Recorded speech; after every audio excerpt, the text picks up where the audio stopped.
Es momento de escuchar el panorama internacional en Radio Perfil de la mano de Gretel Ledo. Luego de largos meses, el plan de reconstrucción europea es una realidad. La mutualización de la deuda es un acuerdo histórico. Hablamos de una cifra que asciende a 750.000 millones de euros repartidos entre subvenciones y préstamos. La economía mundial podría contraerse casi un 5% para el 2020, según pronósticos del FMI, donde la caída mayor al 10% se ve representada para la zona euro. En tanto, América Latina y el Caribe representarían un 9,4%. Frente a este escenario, los países vienen debatiéndose al interno de la Unión Europea sobre cómo reflotar esta tan ansiada recuperación económica. Ya desde mayo, Francia y Alemania habían llegado a un acuerdo sobre una propuesta para elevar ante la Comisión Europea esta especie de plan Marshall. Así lo tituló el presidente español. Habló de un plan Marshall y textual dijo: es un anticipo muy importante para dar una respuesta contundente frente a la crisis de la COVID, pero también mirando hacia el futuro, hacer una transformación que necesitamos para convertirnos en una economía resiliente, inclusiva, una economía verde, que hoy a partir del Pacto Verde Europeo se está ansiando en torno a lo que es la Agenda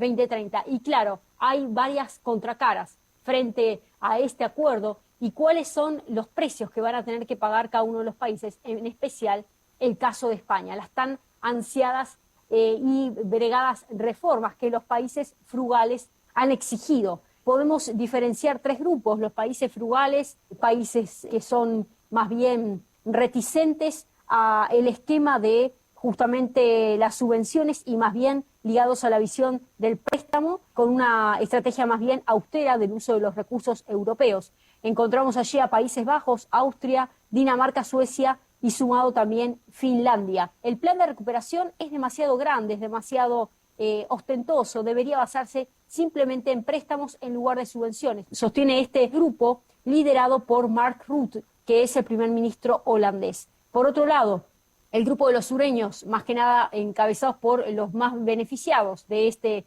gran plan económico de recuperación europea, Italia y España, acompañados por Francia, Alemania y Portugal. Salieron airosos con esta propuesta, ya elevados a la Comisión Europea por 750.000 millones de euros.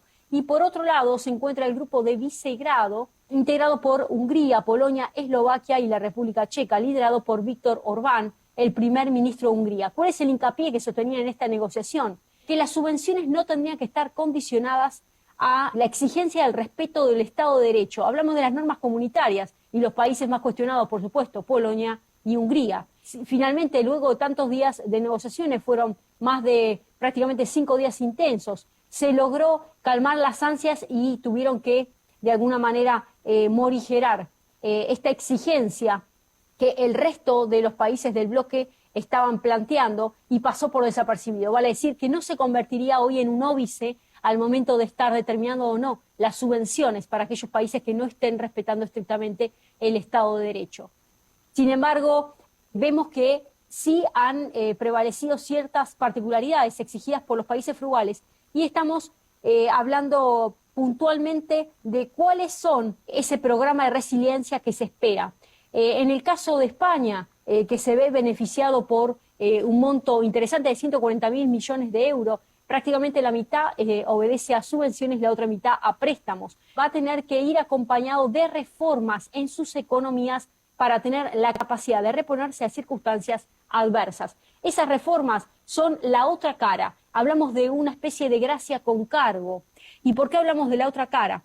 Se esperan reformas estructurales. Si hablamos de la nueva era, la era digital y de la Agenda 2030, y también de dejar las energías fósiles a cambio de del ingreso hacia las energías alternativas, esta transformación de cada una y esta dinamización de las economías al interno, productivas tradicionales, tal cual las venimos nosotros concibiendo, va a incluir modificaciones y endurecimiento de las condiciones laborales. Se prevé disminución de pensiones y del funcionariado. Hablamos de pérdida de empleos, de disminución de las condiciones laborales en materia de derechos y también salarial. Se espera una gran movilización de todo el área sindical español, con lo cual ya a partir de septiembre se va a esperar, digamos, ciertas manifestaciones sociales que de alguna manera ni siquiera el presidente está viendo, Pedro Sánchez se lo está viendo de manera anticipada, está simplemente acordando esta situación y muchos consideran que España fue vendida a precio